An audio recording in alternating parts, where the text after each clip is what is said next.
Welcome to Wrasslin Raw!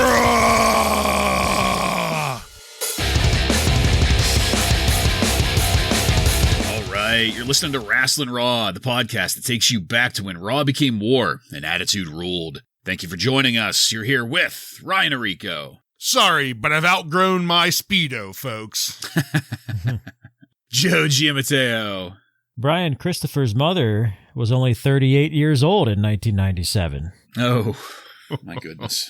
I'm the one and only Jason Bartlett, and we're going to examine WWE history, one episode of Raw is War at a time. But first, Ryan, word in the locker room amongst the boys is that you're going to be going down to North Carolina to stake out the Hardy compound in hopes of getting an interview. What do you have to say about that? Yes, I do apologize so shortly after our last break, but I am going to be on the road next week, and we will not be able to record. So since I am the lead, head, and sole editor, that means there'll be no episode. So we apologize in advance, but we will be back the following week. No doubt about it.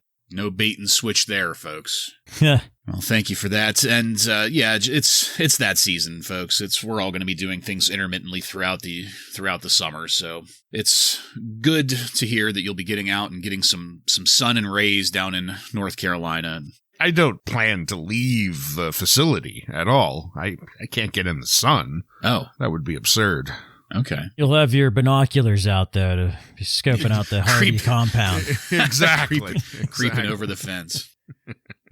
In this episode of Wrasslin Raw, we're going to be talking about the Raw that aired on June 16th, 1997. This Raw was recorded at the Olympic Center in Lake Placid, New York, and features Vince McMahon and Jim Ross on commentary. Are you guys ready? I'm ready. Ready. All right, then, let's get into it. We started this off with Vince telling us that, as we discussed last week, there was a fight between Shawn Michaels and Bret Hart in the locker room. And guys, I know we discussed it last week, but I don't recall. I don't really remember the WWF saying anything about that on Raw last week. Do either of you? I thought I missed when he said that. I was like, did I miss something last week? I don't remember that being brought up. Unless the cock cut it out. I didn't hear anything. Maybe they are a little overzealous, like completely blurring the entire body of Austin when he gives the middle finger.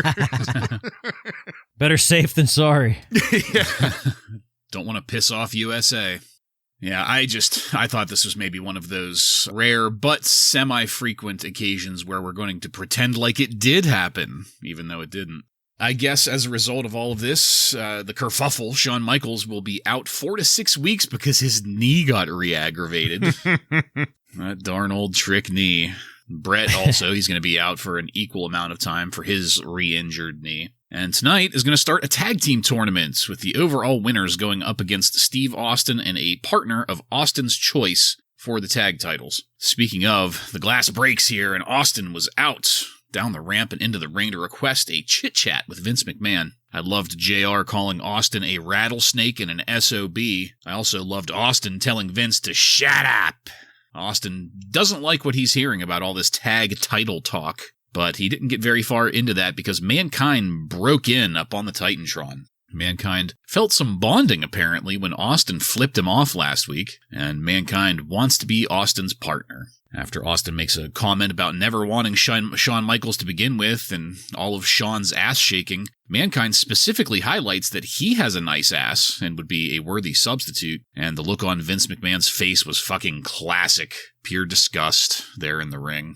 Mankind leaves Austin to think about it, and Vince takes it to Austin's upcoming match against Brian Pillman, reminding us about the Hart Foundation jumping Austin last week. Vince shows us the whole finish of the show from last week up on the Titantron, narrating over the house PA as if he were on commentary for it. If I were in the crowd, I might have just got up and fucking walked out at that point. Ken Shamrock came out then. What? Ken Shamrock, and he gave quite a bit of intensity in yelling at Austin for Austin's stunner last week, after Shamrock stuck his nose in Austin's business, to be sure, but Shamrock was here to challenge Austin to a match tonight, right now, as a matter of fact. The in-ring part of this ends with Shamrock walking out, Austin working the corners, and no solid decision on what's been made, although they keep saying that there will be a match later. I was pretty skeptical about that. Later tonight, we'll also have The Undertaker and Ahmed Johnson against Farouk and the newest member of the Nation of Domination. After that, we got a commercial for the 'Cause Stone Cold Said So VHS. Man, they didn't waste any fucking time in making money off of Steve Austin, did they? This was a greatest hits, so to speak, of Stone Cold Steve Austin's hijinks. You know, there's video footage of him sticking Brian Pillman's head in the toilet, for example, some of his random attacks on people. After that, there was a SummerSlam all footage caught from the Dave Hebner cam. Yes, the Peeping Tom cam, the Peeping Dave cam. They also informed us, Vince did, that it would include the banned USA footage of the Brian Pillman has a gun. It would be the only place to see it, because it will never be seen again on television. Well, there's going to be a SummerSlam promotion for $1 million.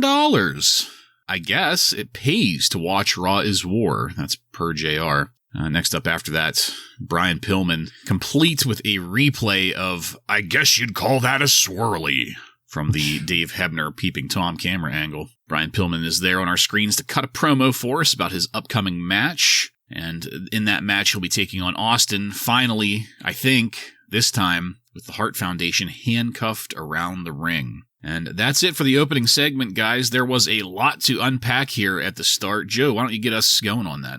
Yeah, a lot to unpack. I'll try to keep it brief, I guess, with some highlights. To top the show off here, Vince explains to us there was a fight backstage between Bret Hart and Shawn Michaels. Again, it's surprising to me that all of Shawn Michaels' shenanigans back in these days were they just told the real stories on TV, which was interesting. It happened again. And once again, Shawn Michaels has to drop a title. This is like the fourth time. So, Shenanigans. Stone Cold's interview with Vince, I was very thankful that someone came out to tell Vince to shut up. I thought that was appropriate and nice to hear.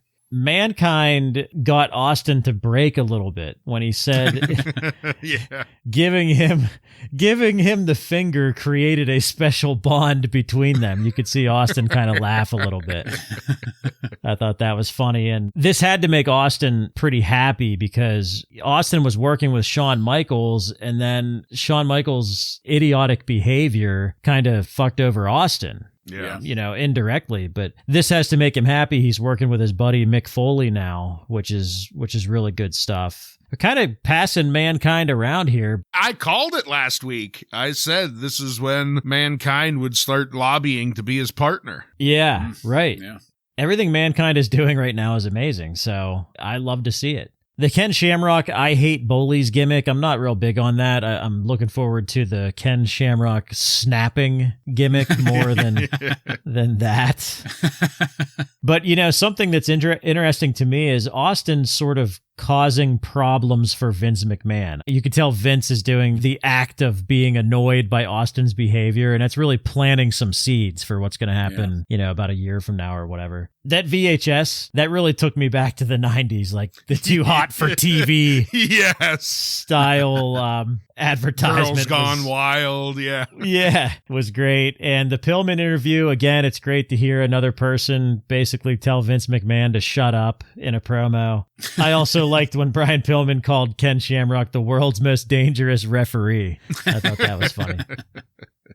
Yeah, you guys covered a good chunk of this, but my first thing that I pointed out, and, you know, we've talked about, Joe, you just talked about it, but we've talked about it before, is Stone Cold just laying into Vince McMahon. He's dialing it up, you know, before he'd say a few words, but it seems like his kayfabe hatred of Vince McMahon is really being played up now, and I enjoy watching that move forward. I also enjoyed having Mankind show up, and he got a hell of a response again from the crowd. Yeah. I mean, the crowd popped the moment his face showed up on the Titantron, and, you can't blame him. He is very masterfully moving into a baby face. He's saying things that are still bizarre, but they're funny. He's getting a laugh out of people, saying he's got a nice ass, saying the bond that he created with Stone Cold by the middle finger. Just how could you not laugh at some of this shit and his delivery of it? It's not just what he's saying, it's how he delivers it. It should have just ended there, though. And then we had Shamrock come out to his casino music, and it just kind of fell flat there, mostly because of Ken. And not that I hate seeing Ken in the ring, but his mic skills, as we will see a little bit later, still have much to be desired. So I could have done without that entire Ken hating the bully part of this segment, but for the most part, it was all pretty good stuff, including this home video at the end, because Joe, just like you, it just very, very 90s nostalgia in the way that this video was set up and produced. So that made me feel warm and fuzzy inside. Yeah, I'm right with both of you guys on Ken Shamrock. He looks good. He has the look, but man, he came out there and he was just like, "You guys, I think you're bullies, and I don't like it." And I don't like it. It's like somebody told him to just take what you were saying on commentary last week, but just kind of amp up the energy, sound like you give a shit. And he just took it in the complete wrong direction. I am looking forward more, like you said, Joe, to the snapping Ken Shamrock, because it's a very one-dimensional gimmick, and Ken Shamrock is a very one-dimensional wrestler. And it's more believable, too. This roided out, raging freak should be snapping. He looks like a roid rage just ready to explode. Yes. I don't like it. Now that we've laid the groundwork for the episode here, let's get into our first match of the night. Owen Hart and the British Bulldog defeat the New Blackjacks by pinfall in 3 minutes and 35 seconds in a tag team title tournament quarterfinal match. Man, I like the music the Blackjacks come out to. I'm pretty sure that's the same music that Bradshaw was coming out to. Their look would be so much better without the cowboy gimmicks. But, hey, whatever, man, whatever. It's not like we have to have them on our screens every week. We never see them at all. Thankfully. Yeah.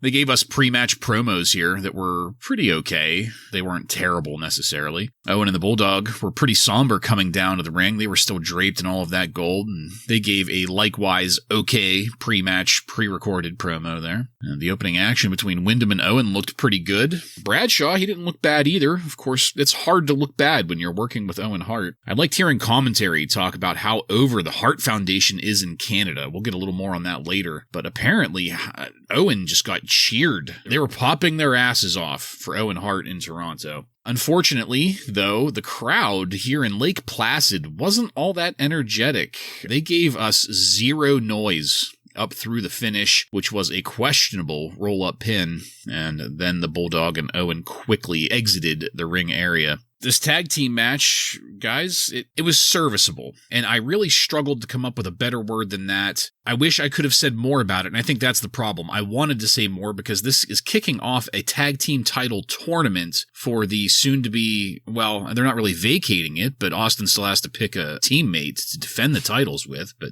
the action here, it looked mostly solid, but I was a lot like the fans there in the arena. I wasn't very excited about this, and I can't put my finger on quite why. But a little bit of a boring match. Joe, what did you think of our opening match here and the Hart Foundation moving up through this tag tournament? Yeah, it sucked. I'm with the Lake Placid people. I thought it was boring and terrible, and the Blackjacks are just so fucking cartoony. And there's the problem, the Blackjacks. Yeah. Yep. Oh, that's it? That's it. I hated it, yeah.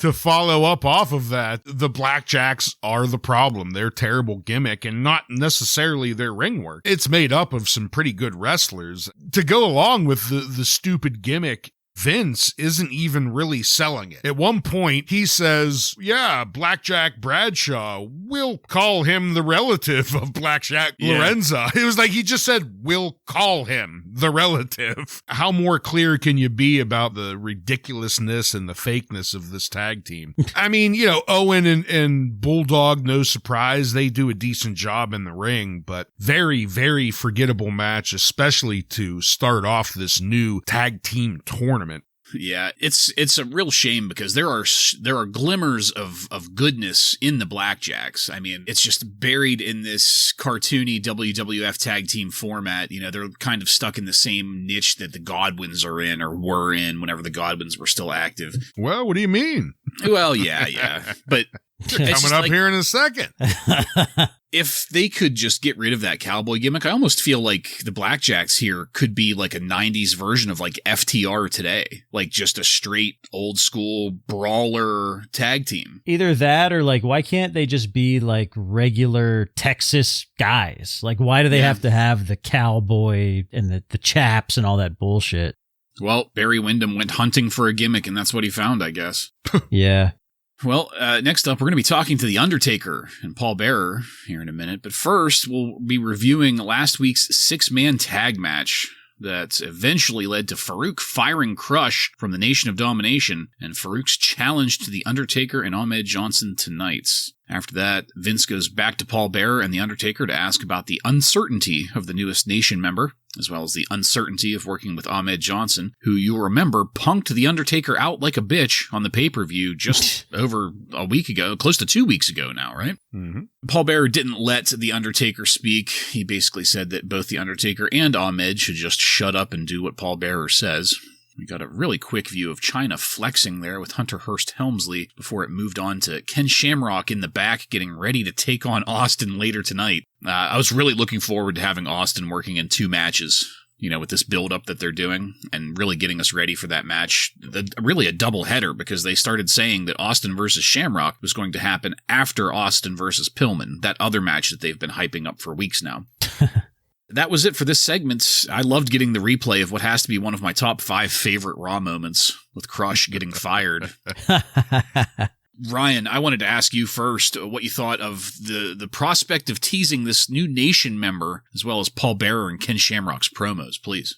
Well, the teasing of the new Nation member, that's exciting. You know, we've been waiting for the new Nation to come about for quite a while now, so that's definitely something to look forward to. And they show us this footage from last week of Crush getting fired and the other shit that happened, all the other firings that Farouk did. And it kind of followed a trend of having video game music being played. This time it sounded like Streets of Rage for Sega. I don't know if you guys are familiar with that. Undertaker and Paul Bearer interview promo, whatever you want to call it. I enjoyed Paul Bearer telling Undertaker to shut it, rigor mortis. You know, that was a good line. And then it ends with the clear tension between Paul Bearer and the Undertaker building, with the Undertaker's continuing to get more and more frustrated with his current situation with Paul Bearer. And then Shamrock gave his promo, and it was pretty terrible. I mean, the one that I really want to point out is when he said, "Stone Cold, and for that, he will pay for that." I just had to point that one out. That. Yeah, it's always great to relive everybody getting fired in the Nation, get to stepping. All of them, especially Crush. The Ken Shamrock interview, the thing that popped me was time to knuckle up, Stone Cold, which was immediately followed by cartoony banjo music going into the next match, and I just fucking laughed my ass off. It's cartoony, and I don't like it. I don't like it. Who's playing that banjo? Speaking of, we had, as I mentioned, that quick view of Hunter, and then the banjo music will take us into our next match. Hunter Hearst Helmsley with China defeats Phineas Godwin by pinfall in 3 minutes and 37 seconds. I loved JR calling Phineas Godwin the pride of the Ozarks. What a title. I'm not even being sarcastic. It's a great title. It is. It's a perfect example of why JR is the legend he is. Yes. We got the word here that Mankind and Hunter are going to be meeting up at the Calgary Stampede. They're going to get a rematch there. I'm very much looking forward to that. The match card for the Calgary Stampede is slowly rounding out, and it's a nice looking figure. There was some kind of ring attendant or something there that Hunter tossed his robe to whenever he was doing his little stage presentation. The curly-haired young gentleman. Yeah. China ends up manhandling him. And for some reason, there was some focus on that. She tossed him up the ramp in the ring here. I hated Phineas's mule kick that Hunter walked into. Talk about cartoon shit. I like Phineas. I like the Godwins, and it's okay if they just come out in like maybe bib overalls. Like, that'd be okay. But this having a fit and kicking in like a mule, just meh. Speaking of meh, Earl Hebner was reffing this match. Doing quite terribly at it, by the way. Old Phineas, he seemed like he had some ring rust, up to the point where China dropped Phineas with one punch when Hebner wasn't looking. And once again, the crowd, damn near silent. They got a little excited whenever Phineas started his rally. Phineas's rally kept going up through to where China was distracting Phineas, so Phineas gave China a big old kiss on the lips. I popped for that. I know that's a little cartoony, but I fucking popped. China just getting a big old smoocher. But that gave Hunter time to hit a pedigree that got him the pin and the win. But as Hunter and China were leaving, Henry Godwin, he of the broken neck, came down to the ring and very harshly chastised Phineas, as well as yelling, "This was your fault, McMahon," to which Vince responds like under his breath, "Well, I guess everything's my fault these days." Wah. Him and Shawn Michaels, they're going to cry together tonight. The lovers' quarrel. Well, guys, I thought we had another serviceable match here, up to and including the confusing behavior of Henry Godwin afterwards. It was good to see him, but he seems to have undergone a bit of an attitude change. Hopefully that maybe gets more fully explained or developed soon here. Ryan, what'd you have on this match? Yeah, it kind of came out of nowhere. I was pretty shocked to see Phineas Godwin making his way to the ring. That's for sure. And then at the beginning, this little segment with the curly-haired young gentleman, as Vince calls him. But he did remind me a bit of a young Tiny Tim. So hide Jerry the King Lawler so he doesn't start ripping into this poor young gentleman. See, that's funny because I thought he looked like a young Kevin McDonald from Kids in the Hall. No. The bald guy with like the curly afro that was in a whole bunch of Kids in the Hall sketches. Anyway. You know, this was an okay match. I mean, both these guys are pretty solid for the most part, but I really couldn't stand Earl Hebner deciding to like grab Hunter by the hair and pull him away, and just Earl Hebner in general. He's terrible. Yeah, just a fucking piece of shit. Like you, Bartlett, I popped too when Phineas land the big old smoocher on China. I thought that was kind of funny, although a bit cartoonish. And of course, that's going to be enough for Hunter to nail the pedigree and the win. But another big surprise, Henry coming down at the end here, and I smell a turn coming, right? I mean, that has to be what's happening. He's more aggressive. He's throwing Phineas around and throwing blames around at Vince McMahon that he gets defensive about. So a little bit interested to see where that goes, but for the most part, this was a pretty throwaway match, again, as kind of all we've had tonight. Yes, much like the Lake Placid crowd once again, I am regretting that maybe I should have bought tickets to Monday Nitro instead at this point. I mean, ever since Steve Austin left the ring, this hasn't been very good. Yeah, we haven't seen Phineas in forever, and I guess we are reminded of Henry being injured, so I guess that was a nice reminder. China getting the mouth full of hillbilly, as Jim Ross would put it. I thought she sold it pretty well. It was cartoony, but I think that she didn't oversell it like a lot of times people do, so I thought that was okay. Yeah, good call on that. I mean, she looked appropriately disgusted, but she wasn't doing like an overdramatic retch that like probably Sonny would do or did do. Right. Whenever it that was happened. more like a you son of a. It was like a you son of a bitch right. type. Yeah. I wonder if this behavior by Henry is the domestic abuse that slowly turns Phineas into Midian. whenever he gets all edgy and rebellious. All right, let's move it along to backstage with Farouk and D'Lo Brown again. They are the new nation. Farouk tries to tie Vince to the phrase cotton pickers. That one didn't work out well. But Farouk does promise a much blacker nation, and Vince latches the fuck onto that for the rest of the episode. What does he mean? This was a brief one, so just briefly, guys, we'll go with Ryan first. What'd you think of Farouk's promo here?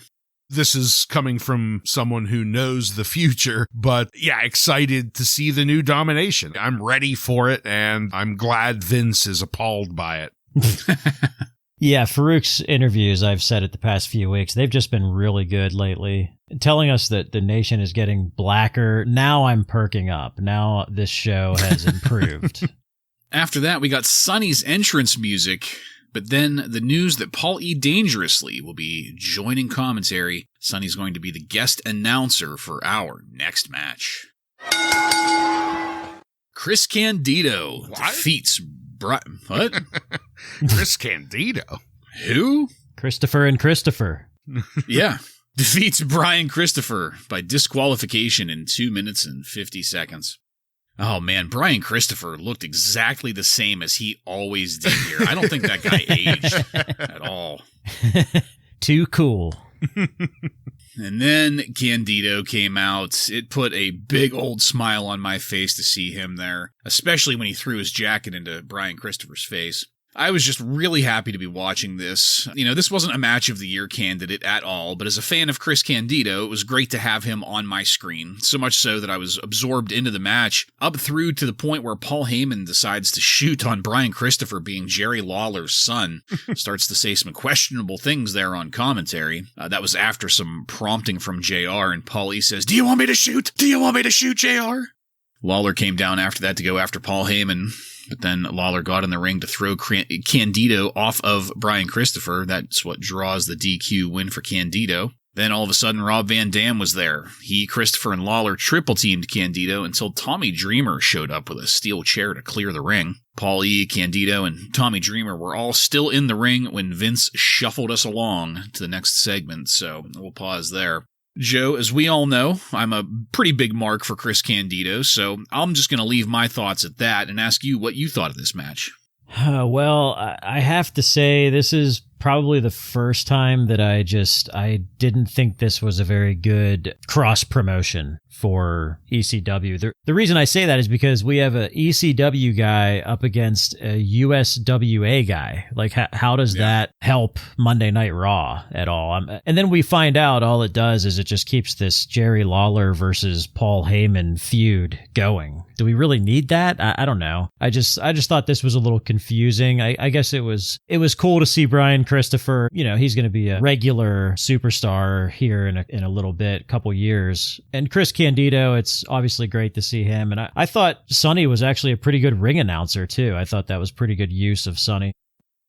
When the match started, I saw Brian Christopher walking down, and I wondered if they were going to acknowledge that he's Lawler's son, because I know while he's in Too Cool, they never mention it. So when Paulie dangerously brought it up during his quote-unquote shoot, I thought that was kind of interesting, and maybe it was a shoot, because he gets into that Brian Christopher never acknowledged Lawler as his father, and Lawler never acknowledged Brian Christopher as his son, and you know, trying to bring up all sorts of bullshit. So I don't know, maybe that was a shoot from Paul. I know, Joe, you brought up in the news segments that they did have some real beef with each other. So who knows? But the match itself was, okay, but Joe, I'm in your camp, and I feel like this did the least amount for ECW or WWF out of all of these cross-promotional matches we've had. When it came to the end of it, you know, I felt like I wanted to give Chris Candido Jobber of the Week just for old time's sake. But I decided, since neither one of these people are actually wrestling for the WWF, that neither one of them are going to get Jobber of the Week. Sad. Well, that's good, you prick. It seemed like there was a lot of, in this episode, it seemed like there was a lot of need for backstory on a lot of stuff. Like Jim Ross has to tell us, hey, there's this Chris Candido guy. Remember, he used to be Skip here, and he's not now. He's now Chris Candido. Like, there's just a lot of that stuff going on in this whole episode. And what they're not doing verbally on commentary, they're doing with video vignettes and video packages of shit that's been happening over the past couple months. Total replays. Next up was a backstage promo from Ahmed Johnson. I'm not sure what exactly he was talking about here, because even at a indoor voice, he was still really hard to understand. Ultimately, I think what he was getting at is that he was hoping that he and The Undertaker will be able to work well together.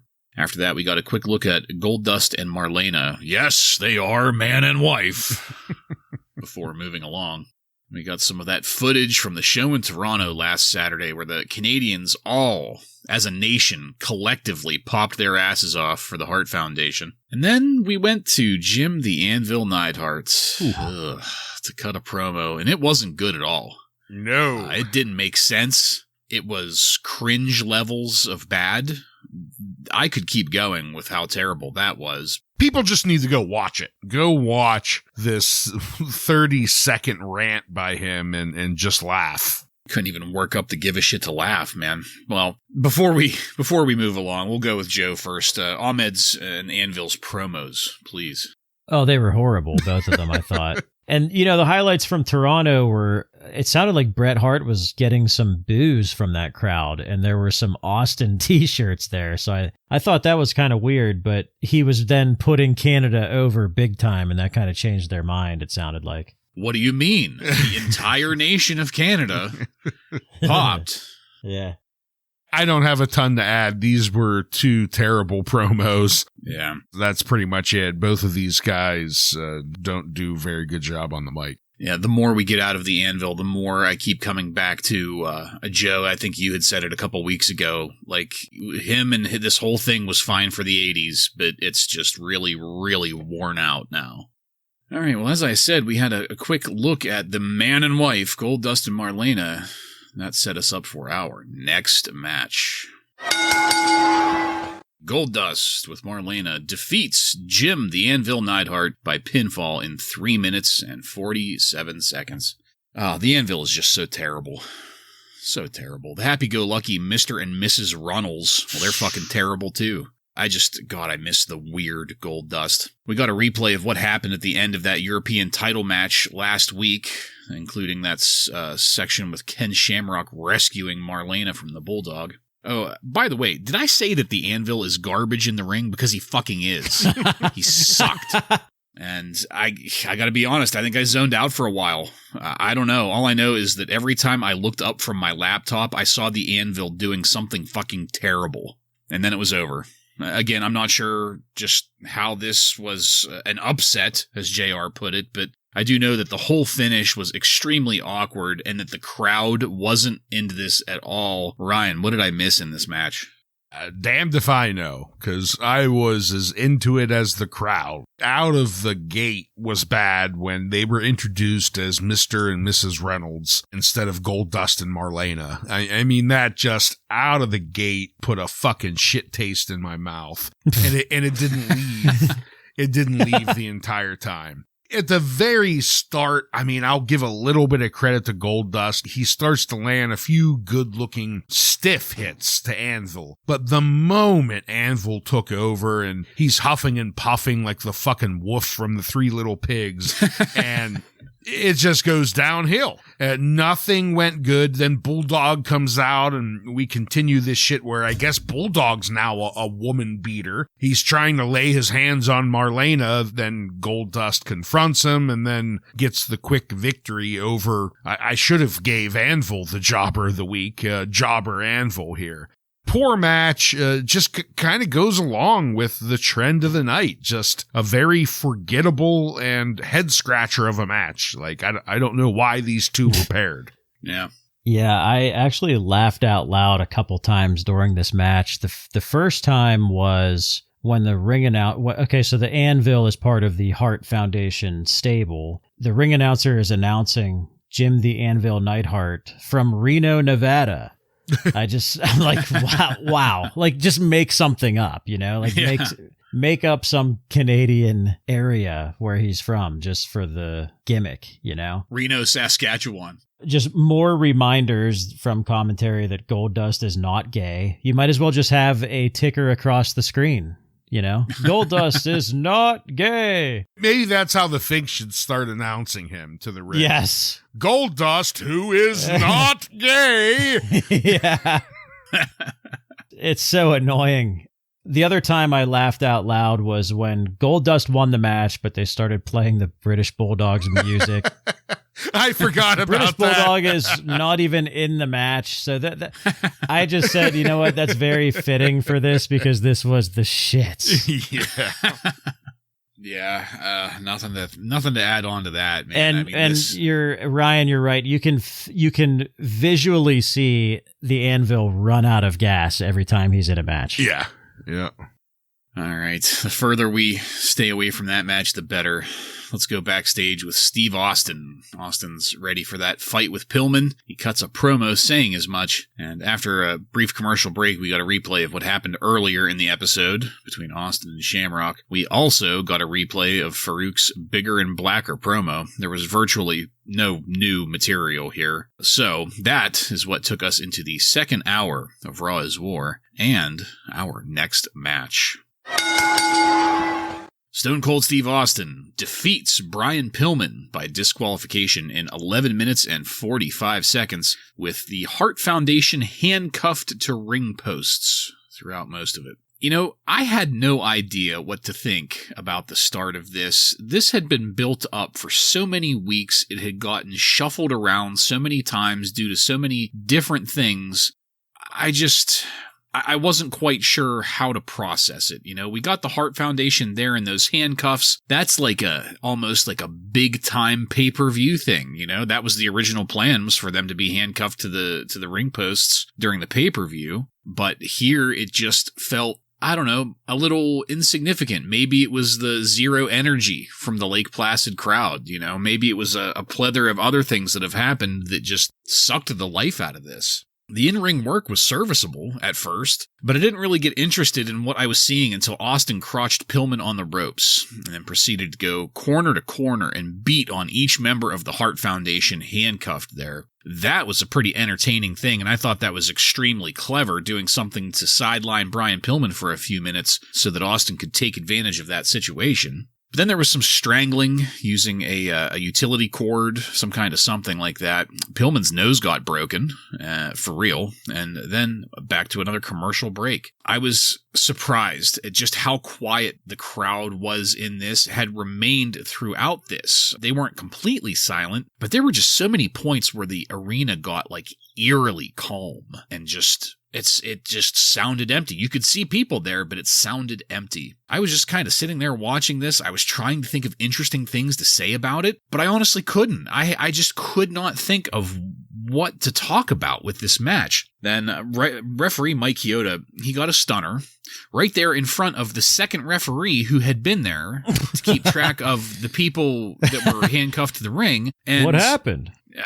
I don't know, because that second referee, he decided to just get in the ring and keep on officiating. He hit a count for Austin instead of DQing Austin for touching the referee. But I guess Owen had picked the pocket of that referee who was unconscious. He was replaced by that other guy who was officially officiating the match. Owen got the handcuff keys out of the unconscious ref, got himself unlocked to attack Austin. That's what draws the DQ. Eventually, all three members of the Hart Foundation get loose to quadruple team Austin. But that draws out Ken Shamrock and then Mankind and then Goldust into the ring to defend Austin. Mankind and Goldust kind of quickly move away out of the focus of our screens. I think they were maybe trying to work the Hart Foundation up the ramp, but that left Shamrock and Austin in the ring. Austin tries to stun Shamrock. Shamrock dodged it and reversed Austin into a belly-to-belly suplex, which did look very good.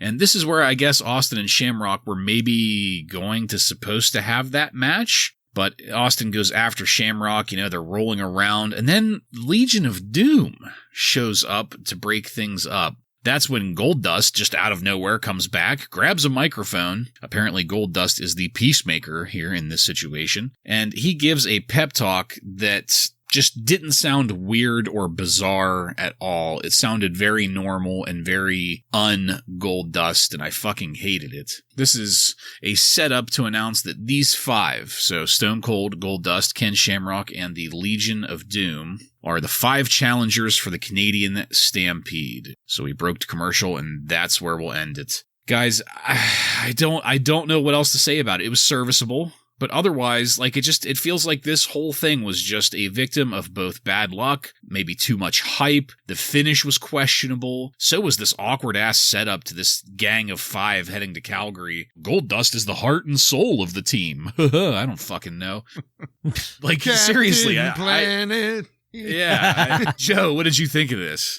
It's just a sloppily forced way to get to a pay-per-view, I guess, to build this team. I do have to say, I think this was Brian Pillman's best match so far in WWF as far as his performance in it. But there was just too much shit going on, chaos that just made no sense. Austin's beating up all of the Hart. Well, first off, I should start with the fucking handcuff shit, because yeah, that was an idea they had for another match, and they just couldn't let it go. Like, we have to do the handcuff gimmick. We have to do it. It's like they thought of it, and they just couldn't let it go. They put it in this match, and Austin's beating up all the Hart family members while they're handcuffed. Pillman starts choking Austin with a cable. There's no DQs happening. None at all. Austin stuns the referee. The other, like you said, the other ref just like checks on the ref. It does nothing else while Pillman just illegally destroys Austin. You know, there's just too much of that stuff going on that it's just not believable or memorable at all. I don't know. This did not need the gimmick attached to it. The whole handcuff gimmick just made this worse, I think. Yeah, I could be in agreement with you there. If this was played out how it was originally supposed to be and at a pay-per-view, this type of match would make more sense. But I don't know, just something about it made it feel like a high school arena match because of it.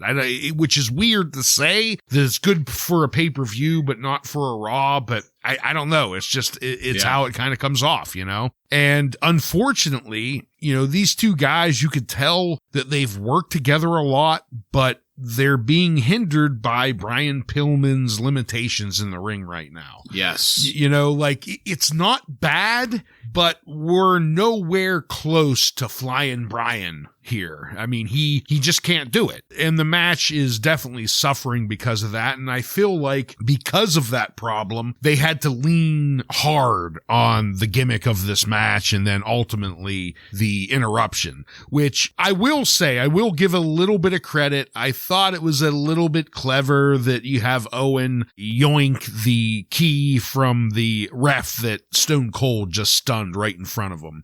That's a little bit clever, but outside of that, the match just didn't hit like I think they thought it would have, and like it probably would have at a pay-per-view and with a more healthy Brian Pillman. The aftermath antics kind of lost me. I mean, I know they're trying to build this Team America up for the Stampede, but having Goldust come out here and basically be a motivational speaker to try and get the team together, it really fell flat, like a few other things in this match. I know we've completely broken Goldust of his bizarre gimmick at this point, but now he's motivational speaker Goldust, and he's up there trying to give words of encouragement to his team and how Team America needs to stick together and shit. I don't like it. I did like Stone Cold, though, warning them all. You know, hey, I agree to this, but don't expect us to be going out and getting beers together after it, you know? So I did like that one aspect, but kind of fell flat. Yeah, it's not quite as bad, but it's almost like a 1997 version of The Undertaker with the flag under his cloak. Yeah. Yep. It's almost the exact same circumstances, too. You know, that was a Survivor Series team, and here you have Goldust putting together a team, and just terrible. Could have picked a few other people in the ring to do it, but no, they picked the most bizarre one to pick. Yeah. Next up was a Super Soaker rewind that rewound to about 5 minutes ago when Mike Chioda almost fucked up selling that stunner in the last match. Got a slow-mo of that. After that, we went to the Hart Foundation in the locker room while Vince showed us replays of what just happened minutes ago. What a scene this was. Owen was looking good. Pillman was looking rough from his match. The Anvil was looking like an obnoxious fucking cartoon, just twitching and huffing and puffing behind them. And the Bulldog, he was looking downright haggard. Pillman and Owen cut promos for the upcoming Stampede, and that was okay. But then we got Sable's music. Wow. Sable coming down to be the guest ring announcer for the next match. The first words out of her mouth were, hello, and it was quite robotic. Hello, Lake Placid. Vince highlights last week's issue with Marc Mero dragging Sable through the curtain. I guess speculation has been exploding over that. They give some kind of bullshit reasoning for it. Mero thought the camera was already turned off or something like that. So it's all right to manhandle a woman after the cameras are off. Yeah, you can dislocate her shoulder as long as nobody's recording it. And that's it for the mid-match segment here. Joe, what'd you have on the post-match promos and Sable as the guest ring announcer here? Not much at all, really. I mean, the Hart Foundation is not as good without Brett. Let's just put it that way. Yeah. Sable, speaking of not good, man, what a voice on that girl. And just zero rhythm, timing, or delivery skills. And she wanted to be an actress. Yeah. Let's just keep reminding ourselves of that. Yeah. The Hart Foundation, the response backstage, I agree, Joe. They're missing Bret Hart right now. It wasn't that strong. Sable comes down and, my lord, the lack of charisma in this woman. The charisma of a tone-deaf wet fart. Oh, wow. What are you talking about? She's got charisma. I can see them right there. They're practically flopping out. There's two of them. They're huge. All right, so... She's bionic. Sable announces the competitors for our next match. Bobby Fulton and Tommy Rogers. Tommy Rogers defeats Bobby Fulton by pinfall in 2 minutes and 48 seconds. Who and who? Yeah. These two rising stars of the light heavyweight division. Well, yeah, so that was my first note. A graphic up for the light heavyweight division. How was about that? Sounds like another meaningless fucking title they might throw in the mix here. Maybe they'll have a light heavyweight tournament for the European title challenger or something. I don't know. Bobby Fulton was wearing half of a pair of pants. Well, he's a light heavyweight. He couldn't fit into the other half, I guess. Jim Ross, it was kind of neat. It was inappropriate for what was going on here in the context of the rest of the episode, but Jim Ross got deep into some non-WWF wrestling history during this match, talking about these guys. So, I mean, that by itself was pretty cool, but again, not in the context of the rest of this episode. It was all Vince could do to pretend to be interested in this. He couldn't wait to move us along away from it once the pinfall happened. After that, Sable got in the ring to wave and say hi to the people, just as Marc Mero was coming down the entryway. Vince noted that Sable was acknowledging the wild man Marc Mero. How very gracious of her, as Mero got Sable and walked her out of the arena. Oh man, another just... we'll say short match here, because we could say other things. A pretty obscure matchup here, too, for the WWF in the 90s. This is where I finally came up with the phrase, the placid Lake Placid crowd. Just totally getting to me.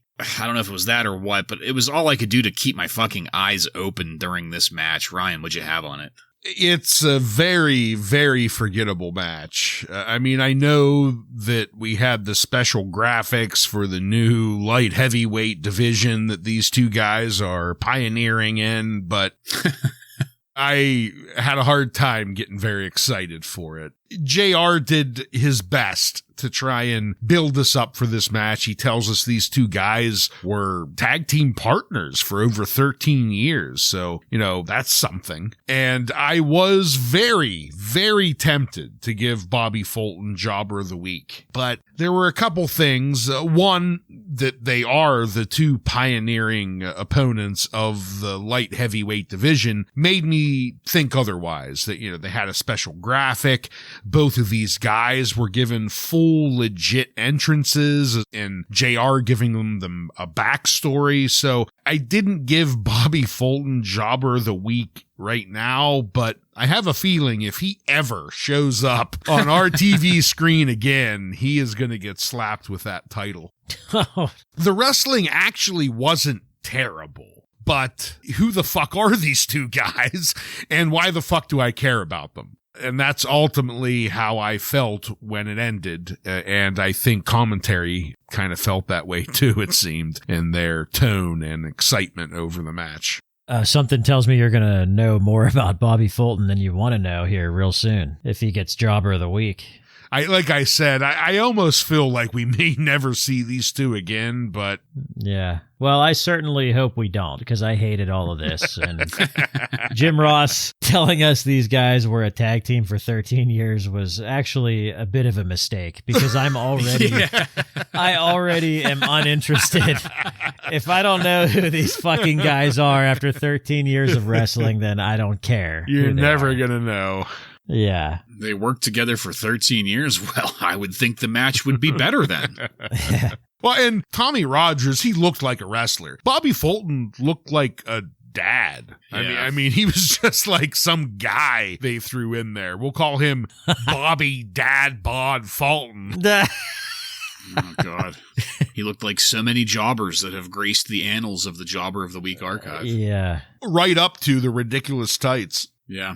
All right. Well, we didn't have anything in between matches here, so let's go now to our next match.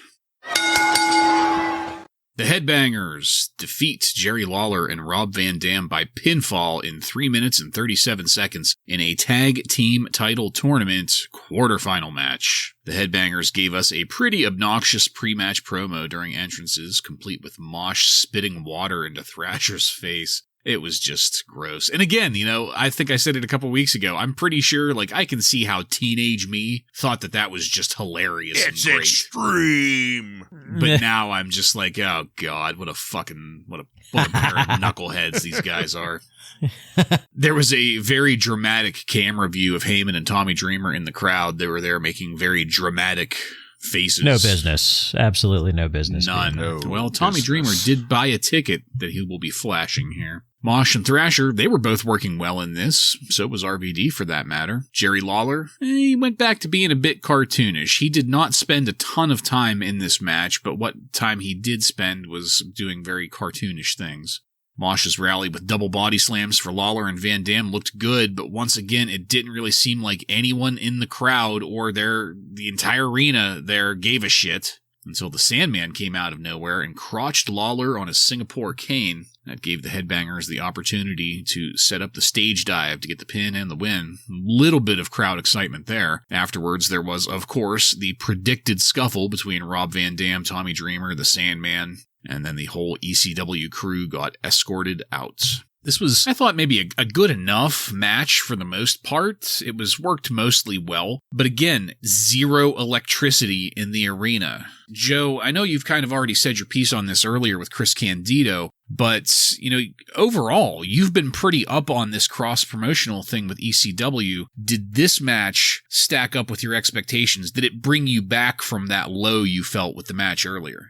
Yeah, I mean, I have been pretty high on the cross-promotion stuff, but I gotta say, we're getting into a little bit of overexposure now, I think. I mean, do I want to see RVD every single week? Not really, unless he's a full-time WWF guy, and he's not. So it's kind of taken away that special feeling that you get when you see a guy like RVD, because we've seen him 3 weeks in a row now, so... And you're right about the headbangers. These rewatches have made me realize that they are pretty disgusting. Kind of annoying, and no wonder Vince hated these guys because they're just disgusting. And, I don't like seeing RVD tagging with Lawler. Yeah. But they're trying to make RVD as a heel in ECW, right? So I guess it kind of makes sense because if RVD is not with Lawler here, to me, RVD is a babyface in WWF to their crowd because he just comes off as a babyface to me. Almost like a Stone Cold Steve Austin, like cocky type babyface. Yeah. Sandman appearance I thought was great here, even though he has no business being here. I thought that was great to see old Hack. And I'm glad it was him and not Tommy Dreamer. I'm not a Tommy Dreamer fan. I never really have been. Yeah. But yeah, it was cool to see Sandman, I guess. I agree kind of with you, Bartlett, that I thought this was a fairly solid match. The Headbangers' antics are kind of annoying and stupid, but in the ring with Rod Van Dam and keeping Lawler pretty much to the sidelines worked fairly well. But one thing I do want to kind of clear up, because Joe, you were talking about if, Van Dam isn't a WWF guy, why are we doing this? And I only learned this recently listening to a podcast about Rod Van Dam from JR. And that wasn't the plan here to make Rod Van Dam a heel in ECW. The plan here was for them to sign Rod Van Dam into WWF, and that was well known to Heyman. Like, the whole idea here was there was a partnership between WWF and ECW, clearly, and Rod Van Dam was a big star, and the WWF wanted him. And they kind of told Heyman, hey, we're going to sign Rod Van Dam, but we're going to let you kind of have a big program with him on his way out. And the only reason Rod Van Dam doesn't get signed is because of him refusing to put over Double J Jeff Jarrett. Had that not happened, Rod Van Dam would have been in the WWF right now, right after this little segment with ECW. But because of that, he ends up going back to ECW as a heel, and they play off of this whole thing. I thought that was really interesting and something I never knew, up until just a couple months ago. That's going to pretty much take up most of my time because there wasn't too much more to talk about other than ECW have no business being at ring. None at all. That lack of energy from the crowd must have been contagious as we went backstage to Ahmed Johnson, Paul Bearer, and The Undertaker. They're very somber, we'll say, lackluster in their attitudes. Ahmed was ready, but Paul Bearer, he is going to be the leader here, according to him at least. Ahmed says he loves and respects The Undertaker, despite bitching him out on the pay-per-view just under 2 weeks ago, I guess. Speaking of which, it's great that these guys can pretend like that never happened. Once things started moving forward, we got some video replays of why Ahmed and The Undertaker just don't fucking make sense at all. They actually highlighted all of the reasons why this story is bullshit right now. And that's where we'll pause. It's Ryan, did you have anything on this pre-match promo from Ahmed and Paul Bearer? No, nothing really. I mean, I still just love seeing Paul Bearer's face on screen. That's pretty much what it comes down to. Yeah, I saw them in the back together, and I just thought, what the fuck? Well, let's keep the what the fuck going into our final match of the night. The Nation of Domination, Farouk and Kama Mustafa, with D'Lo Brown, defeats Ahmed Johnson and The Undertaker with Paul Bearer by pinfall in 6 minutes and 7 seconds. Before things got going, Vince used that word again here, goozled. So he used it a couple times, and he got me questioning myself now because, he wasn't using it in the same context that he used it last week. So I had to look it up because this was bothering the shit out of me because I quite confidently asserted that I knew what goozle was on our show last week. And so according to Collins Online American English Dictionary, goozle is just a synonym for the throat gullet, or alternatively gauzel. So he got throated again and again. Yes. Is he talking about himself and Shawn Michaels, or... Oh my goodness. Unbelievable. Does it mean like choking? Like I'm not sure his context. What did he say again? He got goozled. Yeah. Okay. Yeah. All right. The way that I'm reading this definition, like an appropriate use would be, in order to perform a choke slam, you grab somebody by the goozle. So, okay. Histrionics. Yeah, histrionics. I was just as confused as I was before after all of that, so who the fuck knows? He realized it was the end of the show, and he's like, I didn't get my goozle quota in, pal. I didn't get my goozle in. Speaking of Sean, again. Oh, my goodness. Oh, no. Oh, yes. I loved Farouk and D'Lo walking out together. They look good. They look natural. They look appropriate. Mm-hmm. And I loved calling out Kama Mustafa to come out and join the new family. But that was a swerve, bro. Kama came in the ring from behind everybody and jump-started the match. Kama wasn't looking bad. Not too rusty. And The Undertaker and Farouk, they didn't look that bad either. We broke to commercial with Farouk and The Undertaker working each other and came back to the same.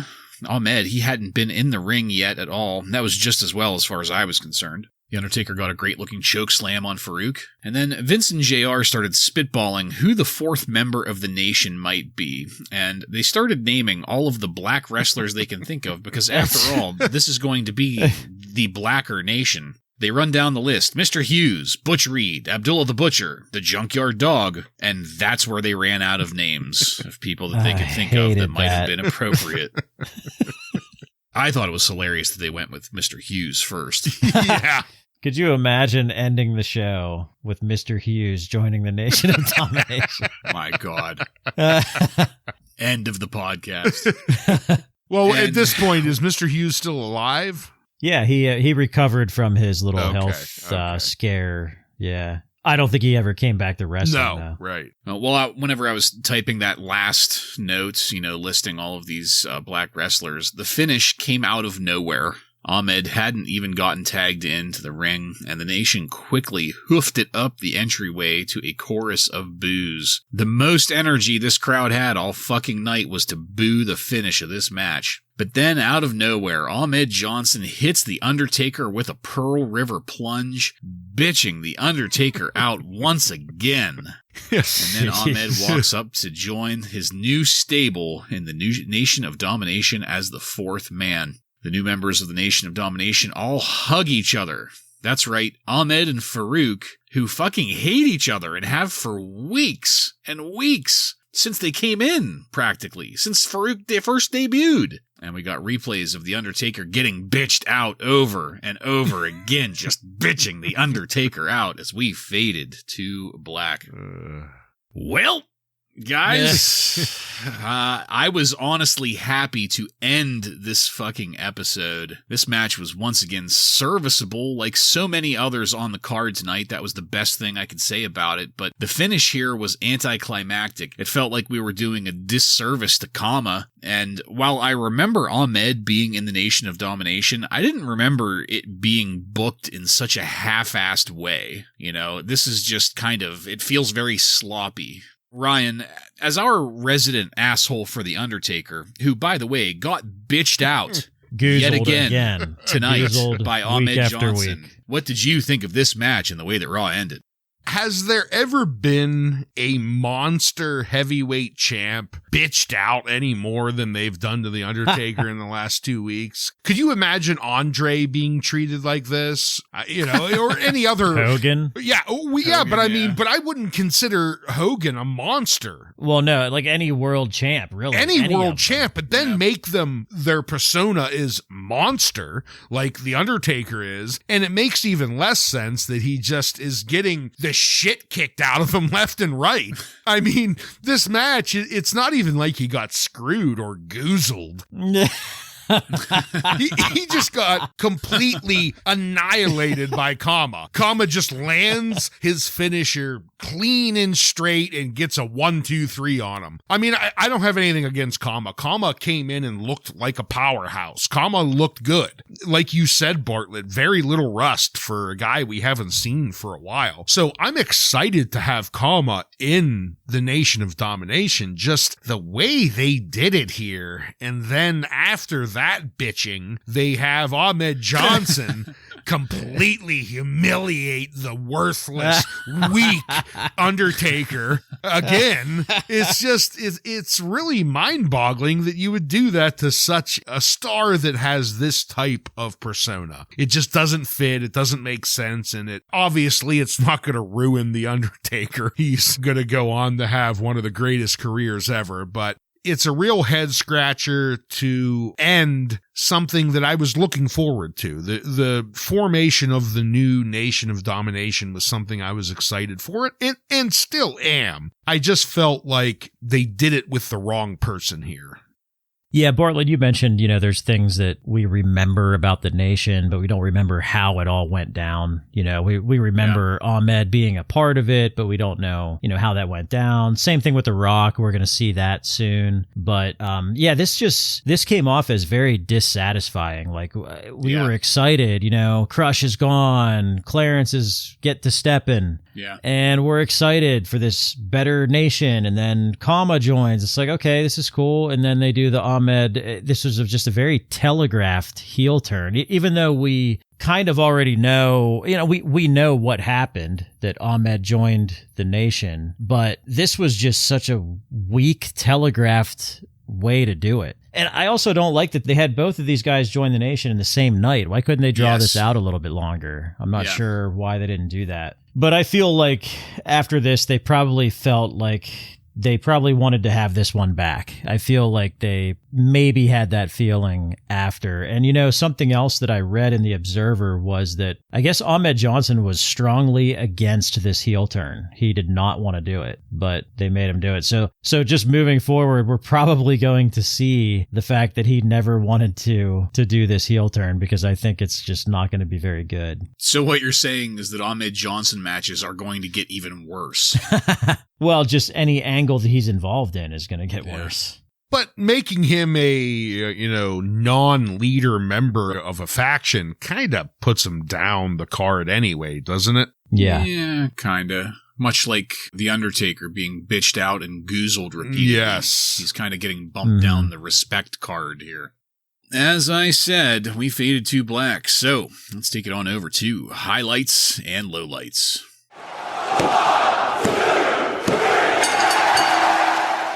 Joe, why don't you take that first? Well, I feel as though I got goozled quite a bit during this episode. Don't we all? I guess my highlight is the beginning with Steve Austin, the interview with Vince, and then Mankind on the Titantron. That was my highlight, and everything just went to shit after that. My low light, I'm going to go with this Bobby Fulton versus Tommy Rogers, because all of us were just wondering, who the fuck are these guys and why are they on my screen during a Monday Night War?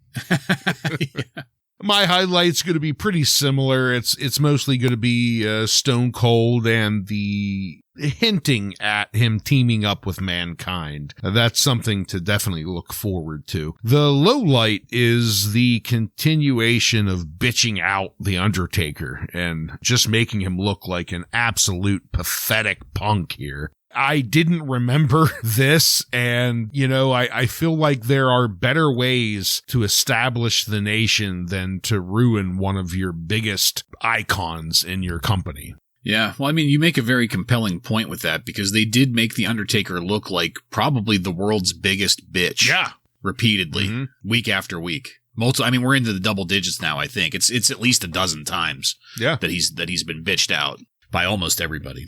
All right, my highlight and lowlights. Highlight, obviously, seeing Chris Candido in the ring as Chris Candido. That's it. It made me happy. My lowlight, the rest of the episode, because this one was a stinker. This was not a good episode at all, and it hurts that much worse because we've had some pretty damn good episodes of Raw up to this point, and man, talk about a steep decline in quality here.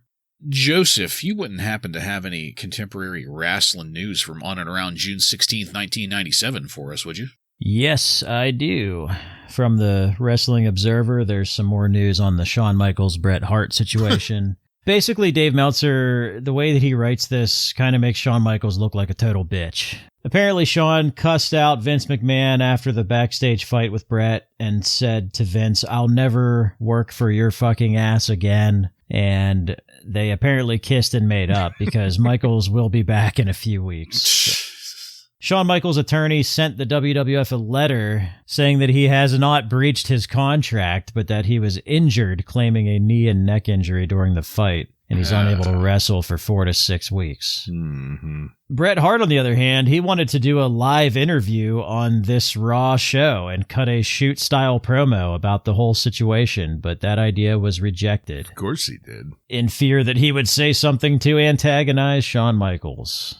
Oh, God. Here's some crazy news that, Ryan, I think you touched on your Jobber of the Week segment for Furnace and LaFawn. Uh-oh. Yeah, 4 WWF wrestlers were involved in an auto accident on June 15th. There were no serious injuries reported so far, and all but one of them checked out of the hospital that night. So this is Sid, Flash Funk, and Doug Furnace and Philip LaFawn. Whew, what a carload there. Yeah, Jesus. Doug Furnace suffered the most serious injuries. He suffered a separated and broken shoulder and underwent surgery on June 17th. So apparently Sid was driving. He was driving 100 miles an hour and went to adjust the sunroof, and the car went out of control, hit the shoulder and rolled 4 times.